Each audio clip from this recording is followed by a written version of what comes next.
పాత పద్ధతిలో మనము కొబ్బరి అన్నం చేద్దాం ఈరోజు. కొంతమంది ఏంటంటే కొబ్బరి అన్నము బయటికి తీసి కలుపుకుంటారు.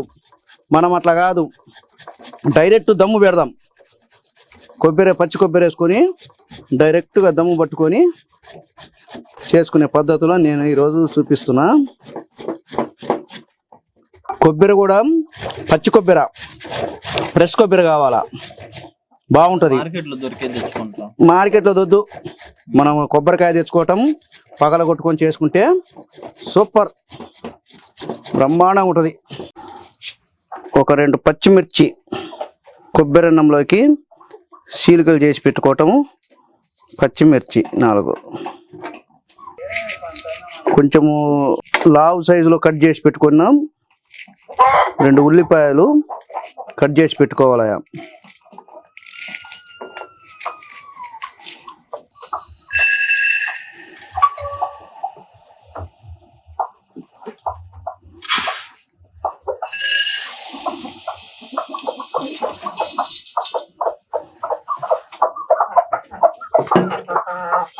కొబ్బరి అన్నానికి కిలో రైస్కు ఒక 100 గ్రాముల నూనె సరిపోతుందా? సింపుల్గా అంతే, ఏం లేదు. ఊరికే ఏం తుట్టాగా ఏమి మసాలాలు లేవు, మసాలాలతో చేయాలని ఏం లేదు. ఊరికే పిల్లలకి ఏదన్నా కానీ సింపుల్గా ఏదైనా రైస్ అన్నం ఉండే దాంట్లో ఊరికే కొద్దిగా తాలింపు వేసుకొని ఈ టైప్లో చేసి పెట్టుకుంటే కమ్మగా తింటారు పిల్లలు, అంతే. దానికోసమే ఇది చూపిస్తున్నా. ఈ పద్ధతిలో చేసేయండి, మీ పిల్లలు చాలా చాలా చాలా చాలా బాగా తింటారు. మనము ముందుగా కట్ చేసి పెట్టుకున్న ఉల్లిపాయలు, వెల్లుల్లిపాయలు ముఖ్యంగా వేసుకోండి. ఒక పాయ తీసుకొని ఒలుచుకొని వేసుకోండి. అలాగే కొత్తిమీర, కరివేపాకు,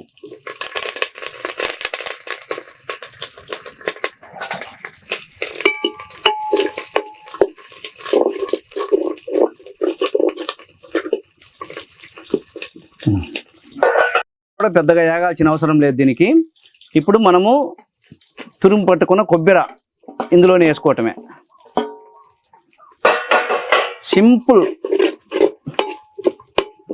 సింపుల్ పద్ధతులు ఇదన్నమాట. ఈ ఐటమ్స్ చాలా చాలా టేస్టీగా ఉంటుంది. ఏం ఎక్కువ మసాలాలు కూడా అవసరం లేదు. దానికోసము ఒక ఆప్షన్ ధనియాల పొడి, అంతే.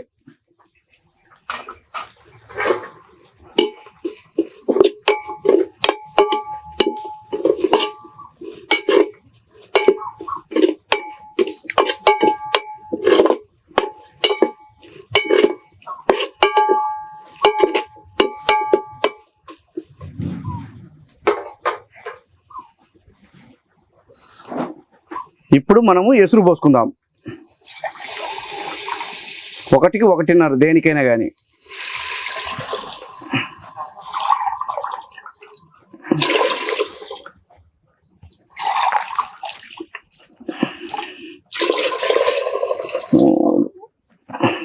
మూడు సరిపోయినాయి.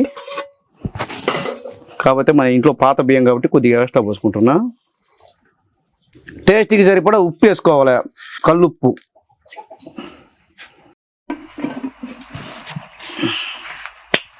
ఈలోగా ఎసురుగాయలోగా ఓ చిన్న పద్యం వేసుకుందాం, కామెడీ గేమ్. కిటమ్మ గోపాల బాల, కిటమ్మ కిటమ్మ గోపాల బాల, కిటమ్మ బెత్తెడు గోచి కింద బెల్లం ముక్క దాసుకుంటే,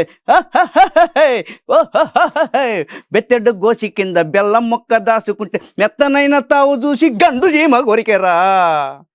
కిటమా గోపాల బాల, కిటమా.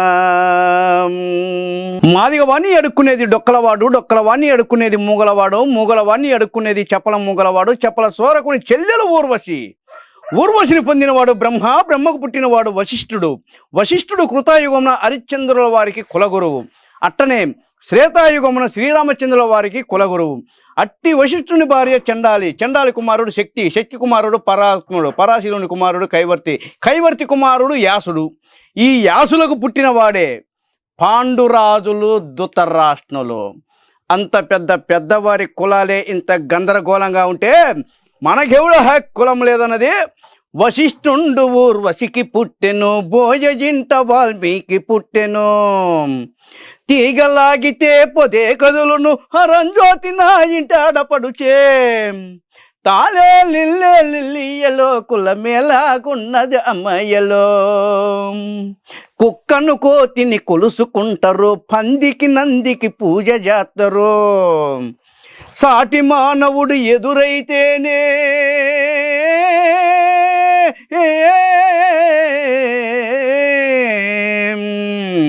సాటి మానవుడు ఎదురైతేనే దూరముగా తొలగిపోతారు. తాలే లిల్లే లిల్లియలో కులమేలాగున్నది మయ్యలో. ఇది బ్రహ్మంగారి నాటకంలో కక్కడి పోర్సనయ్య. ఎసురు బాగా కాగినాయా. ఇప్పుడు మనము నానబెట్టుకున్న బియ్యాన్ని ఇందులో వేసేద్దాం. ఓకేనా?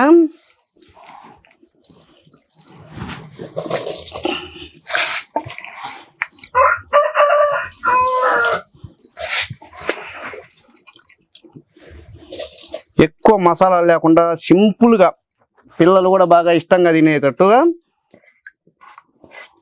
ఒట్టన్నం బదులు పిల్లలు ఎక్కువ ఒట్టన్నం తినడానికి ఇష్టపడరు. ఏదన్నా మిక్స్డ్ అన్నం అయితేనే కొంచెం బాగా తింటారు. కాబట్టి సింపుల్గా నేను చెప్పిన పద్ధతిలో చేసి పెట్టండి.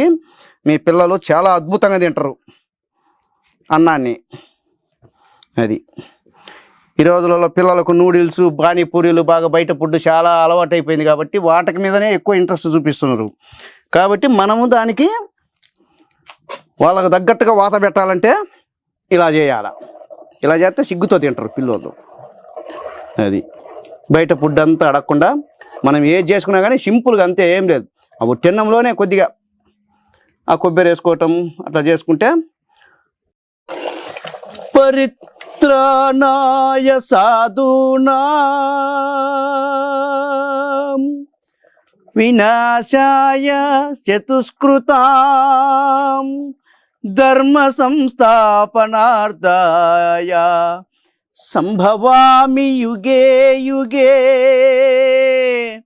సంభవామి యుగే యుగే. దీనికి నేను ఇప్పుడు అర్థం చెప్తాను, వినండి. సంభవామి యుగే యుగే అనగా ధర్మమునకు హాని కలిగినప్పుడు నేను అవతరించేదను. అదీను కాక స్థుతిలయ కారకుండానై ప్రతి యుగమున నేను అవతరించి ఎప్పుడు ఎక్కడ అన్యాయం జరుగుతున్నదో అక్కడ నేను ఉద్భవించి ఆ అన్యాయాన్ని హతమార్చదనేని అన వీరభోగ వసంతరాయుడుగా చెప్పిన మాటలు ఇవి. అలాంటి మాటలు చాలా పవిత్రంగా మన బ్రహ్మంగారు చెప్పిన వాక్యాలు గుర్తుంచుకోండి. చాలా చాలా మంచిది. దైవ సంకల్పాన్ని మనసులో పెట్టుకోండి. భగవన్ నామస్మరణలు చేసుకుంటూ జీవితాన్ని ఆనందంగా, ఎటువంటి బాధలు, బంధుత్వాలు, ఏ ప్రేమలు లేకుండా హ్యాపీగా జీవించండి. సంపాదించుకోండి, కష్టపడండి. ఒకడికి అన్యాయం చేయొద్దు, ఒకడికి మోసం చేయొద్దు. నీతి నిజాయితీగా నిలబడండి. మీ పిల్లలు భవిష్యత్తులో బాగుంటాయి, మీరు బాగుంటారు. హ్యాపీగా ఉండండి. సర్వే జన సుఖినో భవంతు. బాగా ఉడికిపోయిందా? దీన్ని ఇప్పుడు మనం దమ్ము పెట్టుకోవటమే. దాన్ని మనము కొద్దిగా అట మగ్గనిచ్చుకొని కొద్దిగా అట పక్కన దమ్ము పెట్టుకుందాము. సూపర్ టేస్టీగా ఉంటుందిలే అన్నము. ఏముంది, చాలా చాలా అద్భుతంగా ఉంటుంది. తారక మంత్రము కోరిన దొరికెను, ధన్యుడనైతిని ఓరన్నా. ఇప్పుడు దీని మీద మూతేద్దాము. దానికే అదే దమ్ము పెట్టుకోవాల్సిన పని లేదు. ఆ వేడి మీదనే అన్నము బాగా మగ్గిపోద్ది. తయారీ విధానము ఒక్కసారి మనము చెప్పుకుందాము. దానికోసము ఒక పచ్చి కొబ్బరికాయ ఒకటి తీసుకొని బాగా మెత్తగా తురిమి పెట్టుకోవటము, ఒక పెద్ద సైజు ఉల్లిపాయ, 2 పచ్చిమిరపకాయలు, అంతే సింపుల్గా మనకు కొద్దిగా కరివేపాకు, ఏం అవసరం లేదు, ధనియాల పొడి కొద్దిగా, ఇవన్నీ తీసుకోవటము. ముందుగా కొంచెం ఒక ఉగ్గు గిన్నెడమైన కొద్దిగా నూనె పోసుకోవటము. నూనెలో కొద్దిగా ఉల్లిపాయలు, పచ్చిమిరపకాయలు, కొత్తిమీర, తెల్లబాయలు మాత్రం ఒక రెబ్బలు తీసుకొని బాగా ఒలిచి పెట్టుకొని అవి వేసుకోండి. అవి బాగా మంచికి వాతానికి బలానికి నీటికి మంచిది. ఆ తర్వాత ఇవి కొద్దిగా వేగిన తర్వాత కొబ్బరి వేసుకోవటం, కలబెట్టుకోవటం. మనం బియ్యం కొలత వేసుకొని ఎన్ని పోసుకుంటున్నామో ఒకటి పోసుకుంటే ఒకటికి 1.5 నీళ్ళు పోసుకోవటం, బాగా ఎసురుగా నీయటము. కొద్దిగా ఉప్పు వేసుకోవాలి. ఉప్పు కరెక్ట్గా వేసుకుంటే బాగా టేస్ట్గా ఉంటుంది. ఇంకేమంటే ఎసురుగా అయినాక బియ్యం వేసుకోవటం, బియ్యం బాగా కలబెట్టుకోవటం, అన్నం బాగా పులుపులుగా అయింది పక్కన పెట్టేసుకోవటం, దమ్ పెట్టుకొని. ఎంతో రుచికరంగా పిల్లలు ఇష్టపూర్వకంగా తింటారు. ఇది సింపుల్గా మనం ఏం వేసేది లేదు. చాలా మంచిది కూడా పిల్లలకు, చాలా బలం కూడా ఇది. ఈ ఫుడ్ ఉట్టి అన్నం పెట్టే బదులు దీన్ని పెట్టండి.